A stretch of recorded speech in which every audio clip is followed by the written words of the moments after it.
Share হয়েছে? একজনে কথা বলো। জি স্যার। আচ্ছা ফাইন। জি স্যার হয়েছে। আর ক্লাসটি রেকর্ড হচ্ছে, সেই আইকনটা কি দেখতে পাচ্ছ? জি স্যার। Okay fine. তো আজকে আমরা আইসিটি ক্লাসে তোমাদেরকে, আজকের অনলাইন ক্লাসে আমি তোমাদেরকে শুভেচ্ছা ও স্বাগত জানাচ্ছি। আজকে আমি তোমাদেরকে, আসসালামু আলাইকুম। কথা বলো না প্লিজ। আমরা আজকে আমি তৃতীয় অধ্যায়ে নাম্বার সিস্টেম বা সংখ্যা পদ্ধতি নিয়ে আলোচনা করতে চাচ্ছি। তো আমাদের আইসিটি সাবজেক্টে 5টি অধ্যায় আছে। প্রথম অধ্যায়, দ্বিতীয়, তৃতীয়, চতুর্থ, পঞ্চম এবং ষষ্ঠ, 6টি অধ্যায়। তো আমাদের প্রথম যে সিলেবাসটুকু হচ্ছে তোমাদের জন্য, সেটা হলো প্রথম অধ্যায়ের আমরা যে অংশটুকু তোমাদের জন্য রেখেছি হলো সাবজেক্টের, যেমন প্রথম অধ্যায়টা তোমরা পড়বে, সেকেন্ড অধ্যায় মানে দ্বিতীয় অধ্যায়ের কমিউনিকেশন সিস্টেম, আর থার্ড অধ্যায়ের সংখ্যা পদ্ধতি, দ্যাট ইজ নাম্বার সিস্টেম ও বুলিয়ান অ্যালজেব্রা। এই 3টি অংশই আমরা পড়ব কি একাদশ শ্রেণীর অর্ধবার্ষিক পরীক্ষার জন্য। তারা আবার একটু রিপ্লে করেন। 3টি অধ্যায় তোমরা একটু পড়বে। একটা হচ্ছে প্রথম অধ্যায় তথ্য যোগাযোগ প্রযুক্তি বাংলাদেশ, অধ্যায় 2 কমিউনিকেশন সিস্টেম, অধ্যায় 3 সংখ্যা পদ্ধতি। কথা বলো, সবাই চুপ থাকো। তো আজকে আমি তোমাদেরকে নাম্বার সিস্টেম নিয়ে আলোচনা করতে চাচ্ছি। স্যার সবাইকে মিউট করে দেন। সবাই নিজ দায়িত্বে করে নাও। স্যার সবাই নিজ দায়িত্বে মিউট করতে বলেন। স্যার সবাইকে বলে দেন মিউট করার জন্য। মিউট করে রাখো, কেউ কথা বলো না, আমি শুধু কথা বলবো। তো সংখ্যা পদ্ধতির ধারণা ও এর প্রকারভেদ। তো তোমরা এই অধ্যায়ের পাঠ শেষে যেসব বিষয়গুলো সম্পর্কে তোমরা জানতে পারবে, প্রথমে সংখ্যা আবিষ্কারের ইতিহাস বর্ণনা করতে পারবে। নাম্বার 2 হচ্ছে সংখ্যা এবং অঙ্কের মধ্যে পার্থক্য করতে পারবে। নাম্বার 3 সংখ্যা পদ্ধতি এবং এর প্রকারভেদ বর্ণনা করতে পারবে। নাম্বার 4 বিভিন্ন সংখ্যা পদ্ধতির মধ্যে পার্থক্য নির্ণয় করতে পারবে। তো এই বিষয়গুলো নিয়ে আমি পর্যায়ক্রমে আলোচনা করব, তোমরা একটু খেয়াল করো। আমি তোমাদেরকে একটি বিষয় নিয়ে আলোচনা করব যে সংখ্যা আবিষ্কারের ইতিহাস। আসলে সংখ্যাটি কিভাবে আসলো, সংখ্যার অঙ্ক কিন্তু এক জিনিস নয়। তো প্রথমে আমি সভ্যতার সূচনা লগ্ন থেকে মানুষ হিসাব নিকাশের প্রয়োজনীয়তা অনুভব করে। তো তখন গণনার জন্য নানা রকমের উপকরণ, যেমন আমরা হাতের আঙ্গুল, নুড়ি পাথর, কাঠি, ঝিনুক, এর দেয়ালে দাগ কাটা ইত্যাদি বিভিন্ন বিষয় ব্যবহার করা হতো। কিন্তু সময়ের বিবর্তনে গণনার ক্ষেত্রে বিভিন্ন চিহ্ন বা সাইন বা বিভিন্ন সিম্বল ব্যবহার করা হয়ে থাকে। 3400 সালে হায়ারোগ্লিফিক্স সংখ্যা পদ্ধতির মাধ্যমে সর্বপ্রথম গণনার ক্ষেত্রে লিখিত সংখ্যা বা চিহ্নের ব্যবহার শুরু হয়। পরবর্তীতে পর্যায়ক্রমে মেয়ান পদ্ধতি, রোমান দশমিক সংখ্যা পদ্ধতির প্রচলন বা ব্যবহার শুরু হয়। তো আমরা এখানে শুধুমাত্র রোমান সংখ্যা পদ্ধতি আর হচ্ছে দশমিক সংখ্যা পদ্ধতি নিয়ে আলোচনা করব। তো প্রথমে জানতে হবে আমাদের সংখ্যা কি। সংখ্যা হচ্ছে এমন একটি উপাদান যা কোনো কিছু গণনা, পরিমাপ এবং পরিমাপ করার জন্য ব্যবহৃত হয়। সাপোজ ধরো একাদশ শ্রেণীতে 43 জন ছাত্র আছে, এখানে 243 একটি সংখ্যা। কারণ হলো সংখ্যা হচ্ছে 2 বা ততোধিক সমন্বয়ে গঠিত, 2 বা ততোধিক সংখ্যার সমষ্টির সমন্বয়ে একটি সংখ্যা তৈরি হয়। যেমন 2 একটি অঙ্ক, 4 একটি অঙ্ক, 3 একটি অঙ্ক। এখন 2 4 3 একটি সংখ্যা, বাট এখানে 3টি ডিজিট আছে। একটি ডিজিট হচ্ছে স্যার সাউন্ড বেশি হইতেছে, বুঝা যাইতেছে না কিছু। সাউন্ড বেশি হইতেছে। যদি বউ আসবেন না থাকলে মিউট করে দিতে বলেন, সাউন্ড বেশি হইতেছে, বুঝা যাইতেছে না কিছু।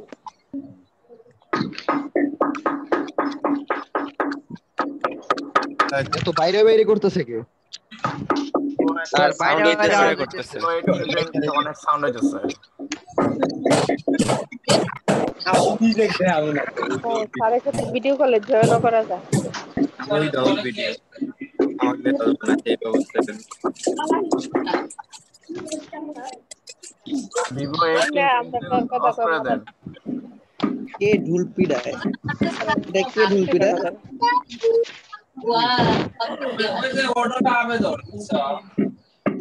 নিজ দায়িত্বে সবাই মুডে ফেলাইলে কি হয়ে যায় আচ্ছা সবাই মিউট করে ফেলুক না। আমরা সবাই মিউট করি। সবাই মিউট করি একসাথে, তাহলেই তো ক্লাসটা করা যায়। এখানে তো কেউ মিউট করতেছে না আরে সবাইকে ঢুলটা নিজ বাজানো সবাই নিজ দায়িত্বে মিউট করি না। সবাই ঢুলটা বাজানো অফ সবাই করতে কথা হবে সবাই কথা বললে আপনি কার বলেন কথা শুনবো? সবাইকে সবাই চুপ থাকো, ক্লাস কিন্তু করবো না আমি। ক্লাস কিন্তু কথা বললেন, প্লিজ কথা বলুন না। এবার আমি অঙ্ক স্যার আপনি মিউট করতে সম্পর্কে বলেন স্যার সংখ্যা তৈরিতম প্রতীক হচ্ছে অঙ্ক। সকল অঙ্ক সংখ্যা কিন্তু সকল সংখ্যা অঙ্ক নয়। যেমন 243 3 অঙ্ক বিশিষ্ট একটি সংখ্যা, যা 243 এই তিনটি পৃথক অঙ্ক বা ডিজিট সমন্বয়ে গঠিত, যারা প্রত্যেকই পৃথকভাবে এক একটি অঙ্ক। যেমন ধরো 243 এটি একটি সংখ্যা, বাট এখানে আমরা কি করলাম যে 243 এই তিনটি ডিজিটের সমন্বয়ে আমি একটি সংখ্যা পেয়েছি এবং এই প্রত্যেকটি এক একটি অঙ্ক। তাহলে অঙ্ক যদি আমি সংজ্ঞা দেই, অঙ্ক হচ্ছে একটি সংখ্যা লেখার একটি ক্ষুদ্রতম একক। যেমন আমরা 0 থেকে 9 পর্যন্ত প্রত্যেকটি এক একটি অঙ্ক। এই অঙ্কগুলো থেকে আমরা সংখ্যা তৈরি করতে পারি। তাহলে আমি সংখ্যা এবং অঙ্ক সম্পর্কে বললাম। পরের স্লাইডে আমরা আসি। এখানে দেখো সংখ্যা পদ্ধতি কাকে বলে। প্লিজ ইম্পর্টেন্ট কথা বলছি, সবাই একটু চুপ থাকো। সংখ্যা পদ্ধতি বা নাম্বার সিস্টেম কোন সংখ্যাকে লেখা বা প্রকাশ এর সাহায্যে গাণিতিক হিসাব নিকাশের জন্য ব্যবহৃত পদ্ধতিকে সংখ্যা পদ্ধতি বলে। অর্থাৎ যে সংখ্যা পদ্ধতির মাধ্যমে সংখ্যা লেখা ও প্রকাশ করা হয় তাকে সংখ্যা পদ্ধতি বলে। তো সংখ্যা পদ্ধতিকে আমরা এখানে সংখ্যা পদ্ধতির নিম্নলিখিত উপাদানগুলো থাকে, যেমন কতগুলো প্রতীক থাকবে, যেমন 0 1 2 3, কতগুলো অপারেটর থাকবে, প্লাস মাইনাস, তারপর হচ্ছে ইনটু, ডিভিশন ইত্যাদি, কতগুলো নিয়মাবলী থাকবে, যেমন যোগ বিয়োগ গুণ ভাগ ইত্যাদি নিয়ম। এরপরে আসো সংখ্যা পদ্ধতির প্রকারভেদ। সংখ্যা পদ্ধতিকে আমরা প্রথমত দুই ভাগে ভাগ করি, একটা পজিশনাল, একটি নন পজিশনাল। পজিশনাল মানে স্থানিক মান থাকবে, নন পজিশনাল মানে অস্থানিক মান থাকবে। এখন এই পজিশনাল সংখ্যা পদ্ধতিকে আমরা চার ভাগে ভাগ করেছি। একটা হচ্ছে বাইনারি সংখ্যা পদ্ধতি, 2 নম্বর হচ্ছে অক্টাল, 3 নম্বরে ডেসিমেল, 4 নম্বরে হেক্সাডেসিমেল। তাহলে আমি এই পজিশনাল সংখ্যা পদ্ধতি সম্পর্কে আলোচনা করব। তো প্রথমত সংখ্যা পদ্ধতিকে দুই ভাগে ভাগ করা যায়, একটি পজিশনাল আর একটি নন পজিশনাল। এখন পজিশনাল সংখ্যা পদ্ধতিকে আবার চার ভাগে ভাগ করা যায়, একটি বাইনারি সংখ্যা পদ্ধতি, নাম্বার 2 অক্টাল সংখ্যা পদ্ধতি, নাম্বার 3 ডেসিমেল বা দশমিক সংখ্যা পদ্ধতি, নাম্বার 4 হেক্সাডেসিমেল বা পদ্ধতি। এই চার ভাগে আমরা পজিশনাল সংখ্যা পদ্ধতিকে ভাগ করতে পারি। এরপরে আসো অবস্থানের উপর ভিত্তি করে বা শুরু থেকে আজ পর্যন্ত সৃষ্ট সংখ্যা পদ্ধতিকে প্রধানত দুই ভাগে ভাগ করা যায়। একটি হচ্ছে নন পজিশনাল, যেটা আগে বলেছি আমি, অস্থানিক সংখ্যা পদ্ধতি, আরেকটি বলেছিলাম পজিশনাল বা স্থানিক সংখ্যা পদ্ধতি। তো আমি নন পজিশনাল সংখ্যা পদ্ধতি সম্পর্কে বলছি, তোমরা একটু খেয়াল করো। যে সংখ্যা পদ্ধতিতে সংখ্যার মান সংখ্যায় ব্যবহৃত অঙ্কসমূহের অবস্থানের উপর নির্ভর করে না, তাকে নন পজিশনাল বা অস্থানিক সংখ্যা পদ্ধতি বলে। অর্থাৎ যে সংখ্যা পদ্ধতির সংখ্যার মান সংখ্যায় ব্যবহৃত অঙ্কসমূহের অবস্থানের উপর নির্ভর করে না, মানে তার পজিশনের উপরে নির্ভর করবে না, তখন তাকে আমরা নন পজিশনাল সংখ্যা পদ্ধতি বলবো। এই পদ্ধতিতে বিভিন্ন চিহ্ন বা প্রতীকের মাধ্যমে হিসাব নিকাশের কাজ করা হয়। আসলে আমরা এখানে বিভিন্ন গাণিতিক চিহ্ন ব্যবহার করব বা বিভিন্ন প্রতীক ব্যবহার করব। এই পদ্ধতিতে ব্যবহৃত প্রতীক বা অঙ্কগুলোর পজিশন বা অবস্থান গুরুত্ব পায় না, বা এখানে ফলে অঙ্কগুলোর কোনো স্থানীয় মান থাকে না, শুধু অঙ্কটি নির্দিষ্ট মানের উপর ভিত্তি করে হিসাব নিকাশ করা হয়। যেমন প্রাচীনকালে ব্যবহৃত হায়ারোগ্লিফিক্স, যেমন মেয়ান একটি পদ্ধতি আছে, রোমান, আমরা রোমান দিয়েও, এগুলো হচ্ছে নন পজিশনাল সংখ্যা পদ্ধতি বা নাম্বার সিস্টেম। যেমন টালি সংখ্যা ইত্যাদি হচ্ছে নন পজিশনাল সংখ্যা পদ্ধতির উদাহরণ। তাহলে আমরা এখানে রোমান সংখ্যাটার নাম আমরা জানি, ছোট ছোট সময় আমরা একটা দাগ দিলে আমাদের কি হয়, 1 হবে। এগুলো কি একটা সাংকেতিক চিহ্ন বা প্রতীক, যেমন 1 2 লিখলে আমরা দুইটা দাগ দেই, 3 লিখলে তিনটা দাগ দেই, মানে এভাবে আমরা রোমান। আর টালি তো তোমরা জানো, যেমন 1 2 3 4 মানে চারটা দাগ দেওয়ার পরে মাঝখানে একটা ক্রস দিলে এটা পাস হয়ে যাবে। তো এই টালি পদ্ধতিটাও হচ্ছে আমাদের নন পজিশনাল সংখ্যা পদ্ধতির একটি উদাহরণ। তো এরপরে আমরা যে ইম্পর্টেন্ট কথাটা বলছি, যে পজিশনাল সংখ্যা পদ্ধতি কাকে বলে। যে সংখ্যা পদ্ধতির সংখ্যার মান সংখ্যায় ব্যবহৃত অঙ্কসমূহের পজিশন অবস্থানের উপর নির্ভর করে তাকে পজিশনাল সংখ্যা পদ্ধতি বলে। অর্থাৎ এখানে সংখ্যার অবশ্যই মান থাকবে, আর ব্যবহৃত অঙ্কগুলো, যে অঙ্কগুলো আমরা ব্যবহার করব তার অবশ্যই অবস্থান থাকতে হবে। এই বিষয়গুলোর উপর নির্ভর করে পজিশনাল সংখ্যা পদ্ধতি। তো এই সংখ্যা পদ্ধতিতে সংখ্যায় ব্যবহৃত অঙ্কসমূহের নিজস্ব মান থাকবে, স্থানীয় মান, এবং সংখ্যা পদ্ধতির ভিত্তির সাহায্যে সংখ্যার মান নির্ণয় করা হয়। তো এই সংখ্যা পদ্ধতিতে রেডিক্স পয়েন্ট দিয়ে প্রতিটি সংখ্যাকে পূর্ণাংশ এবং ভগ্নাংশ দুই ভাগে বিভক্ত করা যায়।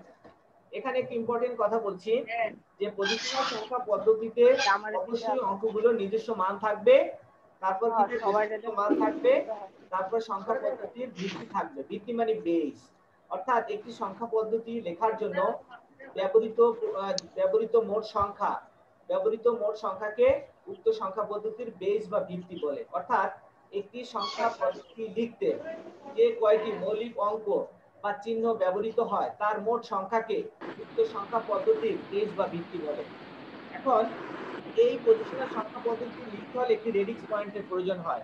রেডিক্স পয়েন্ট হচ্ছে যেটা দিয়ে আমরা একটি পূর্ণাংশ এবং ভগ্নাংশ এই দুই ভাগে আমি একটি সংখ্যাকে ভাগ করতে পারি। যেমন 126.34, এইখানে আমরা বেস দিয়েছি 10, মানে এই সংখ্যা পদ্ধতিটির নাম হচ্ছে দশমিক সংখ্যা পদ্ধতি বা ডেসিমেল সংখ্যা পদ্ধতি। বোঝার নিয়ম হলো তার বেস হচ্ছে 10, অর্থাৎ এই সংখ্যা পদ্ধতিতে কোনো সংখ্যা লিখতে হলে 0 থেকে 9 পর্যন্ত মোট 10টি ডিজিট ব্যবহৃত হয়েছে।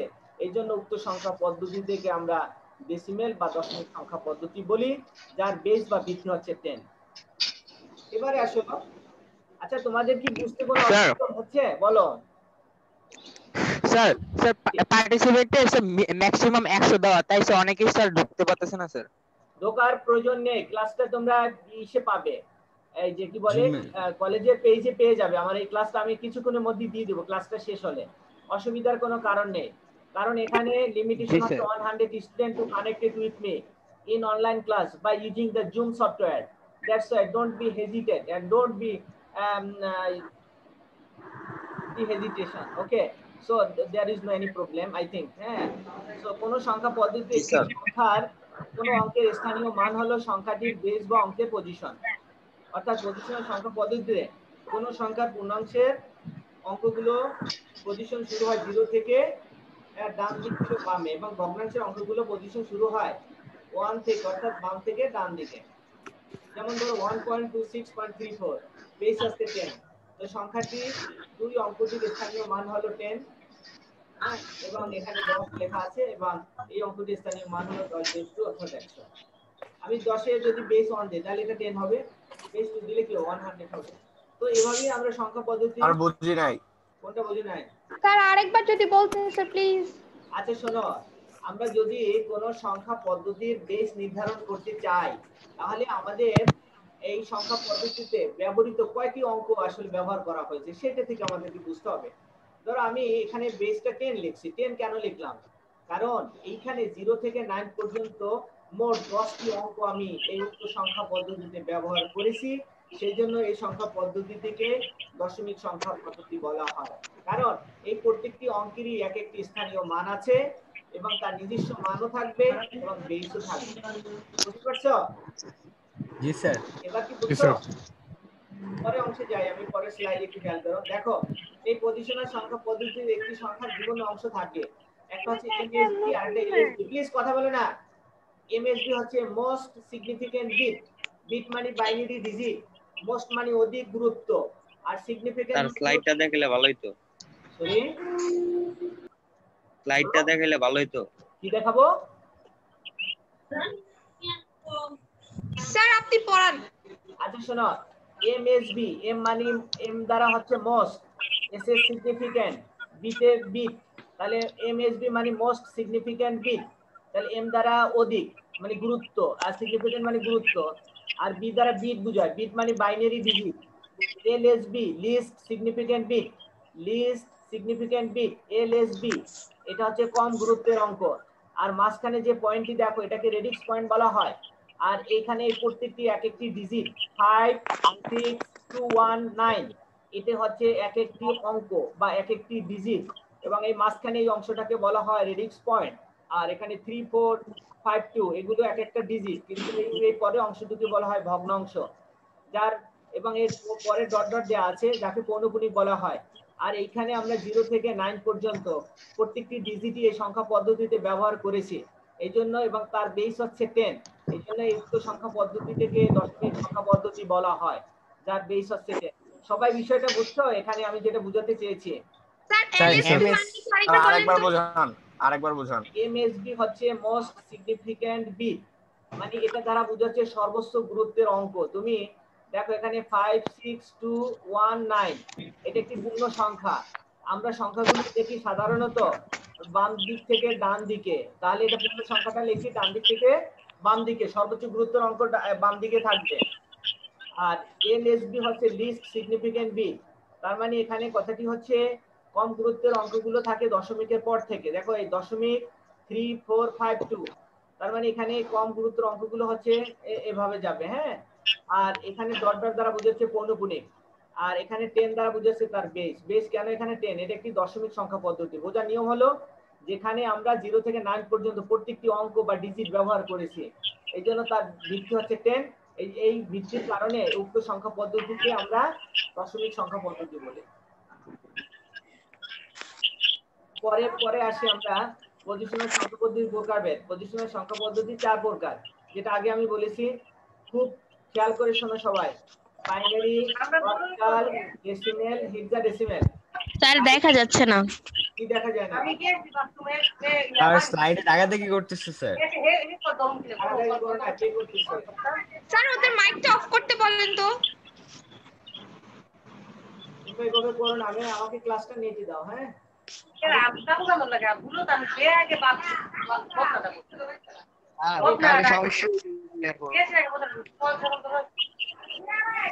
সবাই একটু চুপ থাকো। স্যার বোঝা যাইতেছে না কিছু সাউন্ডের কারণে সমস্যা হইতেছে। সবাই একটু দেখি আমরা একটু পড়াই। আমি দেখো সবাই একটু চুপ থাকো, প্লিজ দাও লিসেন।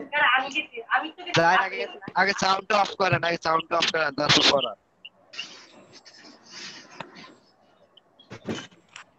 আবার স্ক্রিনে দাঁড়াদাঁড়ি করছে। যাই হোক, আমি একটু ক্লাসটা শেষ করি। আমরা পজিশনাল সংখ্যা পদ্ধতির প্রকারভেদ। পজিশনাল সংখ্যা পদ্ধতিকে আমরা 4 ভাগে ভাগ করি: binary, octal, decimal, hexadecimal. Binary ক্ষেত্রে বেস হবে 2, যেখানে দুটি অঙ্ক ব্যবহৃত হবে, একটি হচ্ছে 0, একটি হচ্ছে 1।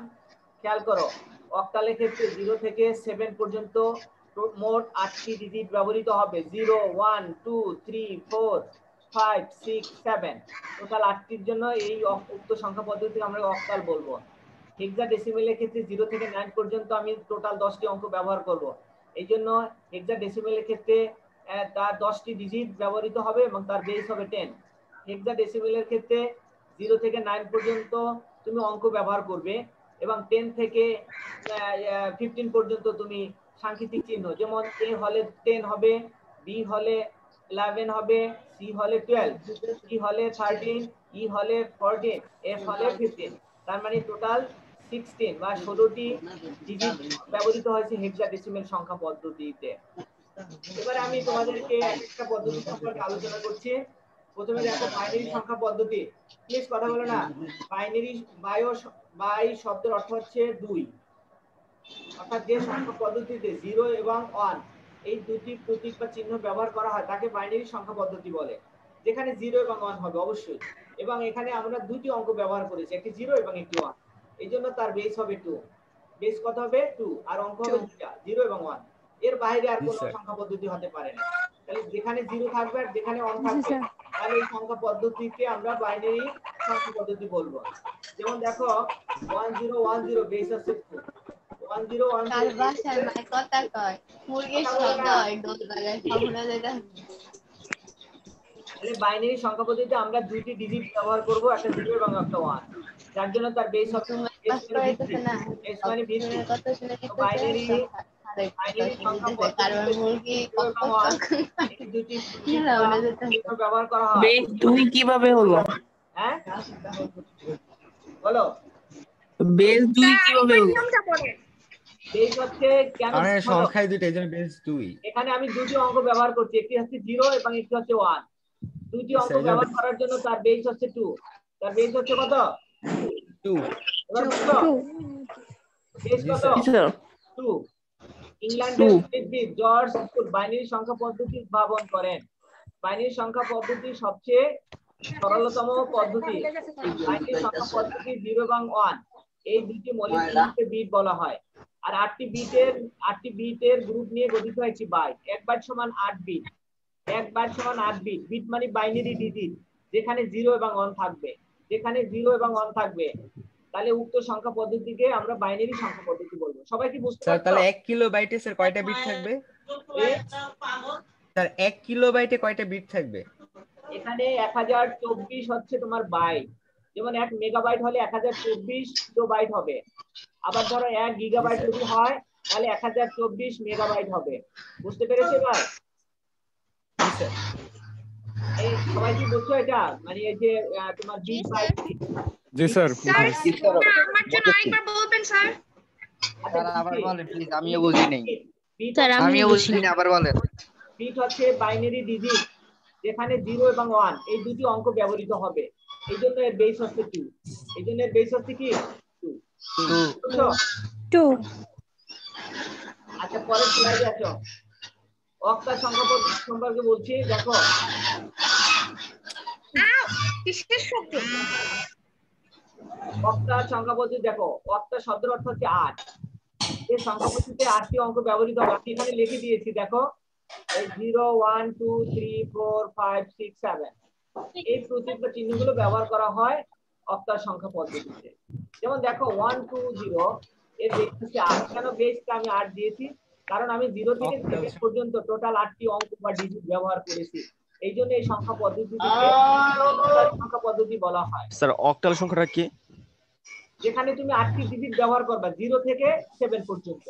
এই জন্য এর নাম হচ্ছে অক্টাল। কারণ 8টার বেশি ডিজিট এখানে ব্যবহৃত হবে না। সবাই বুঝছো? জি স্যার। জি স্যার। জি স্যার। বেস হচ্ছে কত? 8 কারণ 8টি অঙ্ক ব্যবহার করছি। এখন দেখো এটা ডেসিমেলটা একটু বলি। ডেসিমেল সংখ্যাটা ডেসিমেল যে সংখ্যা পদ্ধতিতে 10টি অঙ্ক ব্যবহার করব আমরা 0 1 2 3 4 5 6 7 8 9 এই চিহ্ন বা প্রতীকগুলো ব্যবহার যদি করি তাহলে আমরা এদেরকে বলবো ডেসিমেল বা দশমিক সংখ্যা পদ্ধতি। এখানে 0 থেকে 9 পর্যন্ত মোট 10টি অঙ্ক বা প্রতীক ব্যবহার করা হয় বলে এর বেস বা ভিত্তি হচ্ছে 10। আমাদের বলি তো স্যার সাউন্ড হইতেছে। বয় কোন কি করে স্যার সাউন্ডে ডিস্টার্ব দিতেছে স্যার। স্যার সাউন্ড হইতেছে। স্যার সাউন্ডে প্রবলেম করতেছে। কথা এবার বলি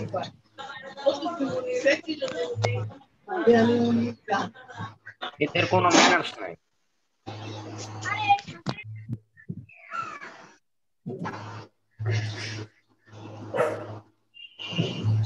স্যার সাউন্ডে প্রবলেম করতেছে। একটু চুপ থাকো, আমি শেষ করব ক্লাস। একটু দেখো আমরা যদি হেক্সা ডেসিমেল সবারে ভয়েস মিউট করে দেন, তাহলে সবচেয়ে ভালো হবে। হেক্সা শব্দটির অংশ আছে না? আমি কি করে তার সাউন্ড প্রবলেম করে। সবাই আরে আমরা আগের একটু সাইডটা চুপ বুঝে নাই থাকি। স্যার হেক্সাডেসিমেলটা তো বুঝি। সবাই আমরা একটু চুপ থাকি, স্যার বলবে কি বলার।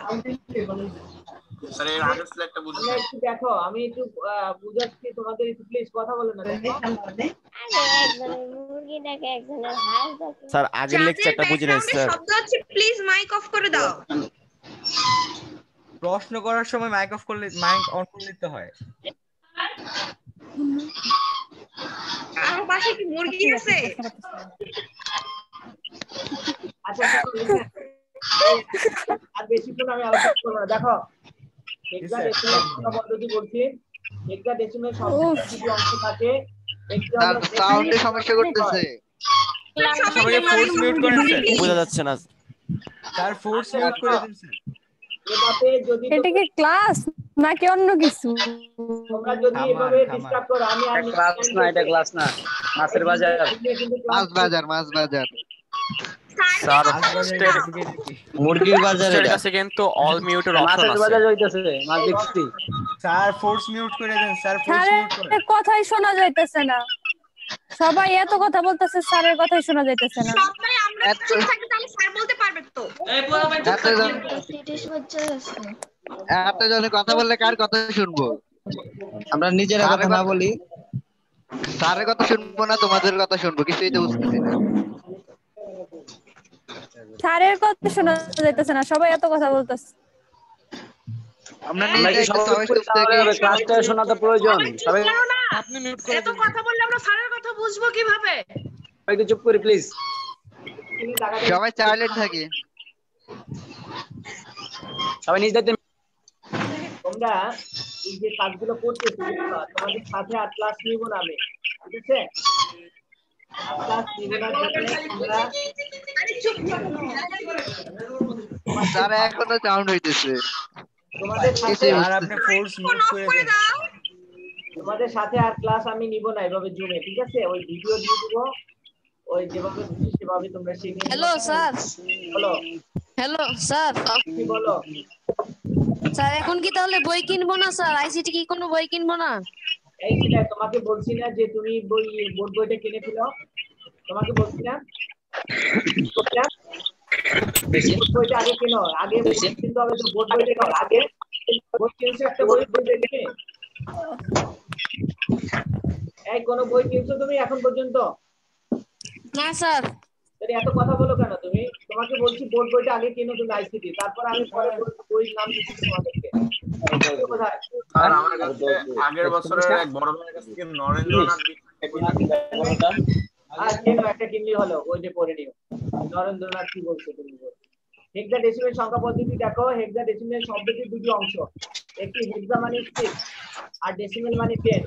এই দুটি শব্দের সমন্বয়ে আমরা হেক্সাডেসিমেল সংখ্যাটি ব্যবহৃত করি। যেমন এখানে 0 থেকে f পর্যন্ত টোটাল 16টি ডিজিট আমি ব্যবহার করেছি। তো 9 এর পরে যখন 10 আসবে তখন আমরা 10 লিখবো না, তখন a লিখবো। যখন 11 আসবে তখন b, যখন 12 আসবে এ বি সি ডি 13 হলে d হবে, 14 হলে e, f হলে 15। এই টোটাল 16টি ডিজিট ব্যবহার করলাম আমরা হেক্সাডেসিমেল সংখ্যা পদ্ধতি। তো হেক্সাডেসিমেল সংখ্যা পদ্ধতি মোট 16টি চিহ্ন বা গাণিতিক চিহ্ন ব্যবহার করা হয় বলে এর হচ্ছে 16 বা 16। ঠিক আছে? তাহলে এখানে 4টি বিটের সমন্বয়, যেমন ধরো প্রতীক বা চিহ্নকে 4 বিটের মাধ্যমে প্রকাশ করা হয়। যেমন 2 টু দি পাওয়ার 4 হলো কি 4 বিট হবে, বাইনারি। যেমন ডিজিটাল সিস্টেমের বিভিন্ন ক্ষেত্রে বাইনারি সংখ্যাকে নির্মূল ও স্থাপন করার জন্য হেক্সাডেসিমেল সংখ্যা পদ্ধতি ব্যবহার করা হয়। এছাড়া বিভিন্ন মেমোরি অ্যাড্রেস এবং রঙের কোড হিসেবে হেক্সাডেসিমেল সংখ্যা পদ্ধতি ব্যবহার করা হয়। তাহলে এখানে আমরা হেক্সাডেসিমেলের টোটাল 16টি অঙ্ক বা ডিজিট আমরা ব্যবহার করছি। হ্যাঁ, এবং যেখানে 1 থেকে 9 পর্যন্ত আমি অঙ্ক ব্যবহার করছি, আর 10 থেকে 15 টি এবিসি। তখন তুমি চিহ্ন ব্যবহার করবে, যখন 10 আসবে তখন a হবে। পরের স্লাইডে আমি সেরকম কথা বলে কেন?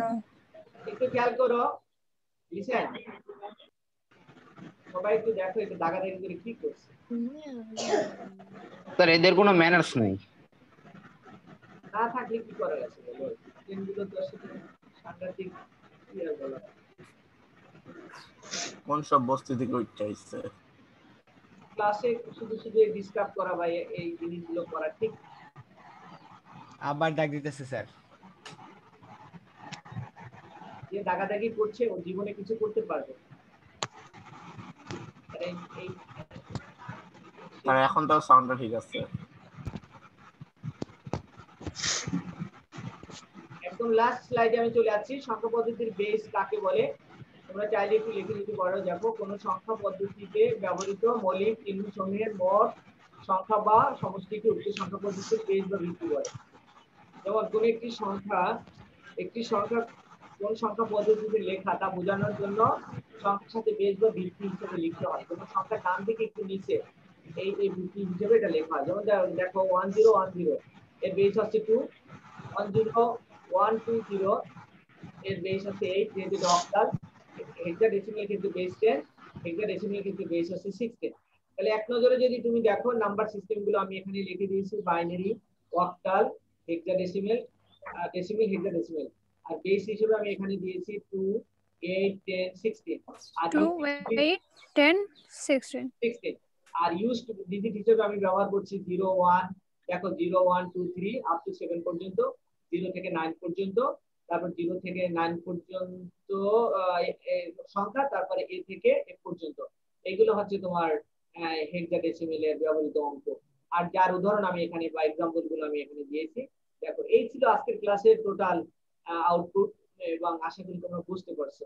কিন্তু এখানে কিছু কন্ট্রাডিকশন আছে, যে অনেক স্টুডেন্টরা খুব ডিস্টার্ব করছে। সরি স্যার, বুঝিনি। তারপর হলো আমার এই ভিডিও ক্লাস বা এই অনলাইন ক্লাস, এখানে অনেক নিয়ম কানুন আছে, রুলস রেগুলেশন গুলো আছে, এগুলো তোমরা আসলে মানতে চাও। তারপর স্ক্রিন লাগাতে কি করছো, আসলে এগুলো হয়। যাই হোক, আশা করি তোমরা মনে হয় প্রত্যেকটা স্লাইড বুঝতে পারছো। কারো কোনো অসুবিধা আছে বুঝতে? না স্যার। জি না স্যার। না স্যার। না স্যার। না স্যার, ঠিক আছে সবাই? জি স্যার। জি স্যার। তাহলে বাসায় কি পড়ো, এই ক্লাসটা তুমি আমার ইউটিউব চ্যানেলেও পাবে। ইউটিউব চ্যানেলেও তো আমি এটা দিয়ে দিব, ওখান থেকে লিংকটা আমাদের কলেজের পেজে দিয়ে দিব। হ্যাঁ, তোমরা আমার এই ইউটিউব চ্যানেল থেকেও আমার ক্লাস দেখতে পারবে। এইভাবে তোমরা ক্লাস করতে হবে, আসলে কিছু তো করার নাই। আর আমরা যদি অফলাইনে ক্লাস নিতে পারতাম, দেখো অনেক সুন্দর হতো, আসলে সুন্দর করে বোঝানো যাইতো। তারপর আমি আমার সাধ্যমতো চেষ্টা করেছি যে ক্লাসটা রেকর্ড ক্লাস করলে ভালো হয়।